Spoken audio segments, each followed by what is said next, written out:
खबर है कि टाइटैनिक का मलबा दिखाने गई जो टाइटन पनडुब्बी गायब हुई थी उसमें ऑक्सीजन खत्म हो चुकी होगी। ऑस्ट्रेलिया की एक न्यूज वेबसाइट ने इसका दावा किया और कहा कि जो पनडुब्बी पिछले 5 दिन से लापता है उसमें ऑक्सीजन नहीं बची होगी, जिसकी वजह से पनडुब्बी में सवार 5 अरबपतियों की जान मुश्किल में फंस गई, क्योंकि जैसे जैसे समय बीत रहा है उनकी जान पर खतरा बढ़ता जा रहा है। हालांकि पनडुब्बी की तलाश अब भी जारी है, लेकिन कई दिनों की तलाश के बावजूद अब तक टाइटन पनडुब्बी का पता नहीं चल पाया। एक रोज पहले ही यह दावा किया गया था कि पनडुब्बी में सिर्फ 90 घंटे की ऑक्सीजन बची थी और उसके लापता होने के बाद 90 से ज्यादा घंटे बीत चुके हैं। मतलब साफ है, पनडुब्बी में ऑक्सीजन नहीं है, ऐसे में उसमें सवार लोगों का बचना नामुमकिन है।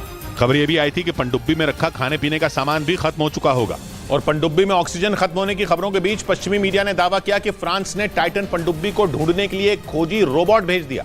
टाइटन पनडुब्बी की तलाश पिछले 5 दिन से की जा रही है, लेकिन अब तक उसका पता नहीं चल पाया। ऐसे में फ्रांस ने अपना एक खास रोबोट समुद्र में भेजा जो टाइटैनिक के मलबे से भी ज्यादा गहराई में जा सकता है। और इस रोबोट का नाम विक्टर 6000 है। पश्चिमी मीडिया के मुताबिक ये रोबोट समुद्र में 20,000 फीट तक की गहराई में जा सकता है, जबकि टाइटैनिक का मलबा 12,500 फीट की गहराई में ही है। जिसका मतलब ये कि रोबोट टाइटैनिक के मलबे से भी ज्यादा गहराई में जाकर पनडुब्बी का पता लगा सकता है। बताया गया कि ये रोबोट किसी भी तरह की केबल काटने और पानी के अंदर फंसे हुए जहाज को छुड़वाने में सक्षम है, जो एक दिन पहले टाइटन पनडुब्बी की तलाश में जुट गया, लेकिन उस पनडुब्बी का कोई सुराग नहीं मिल पाया।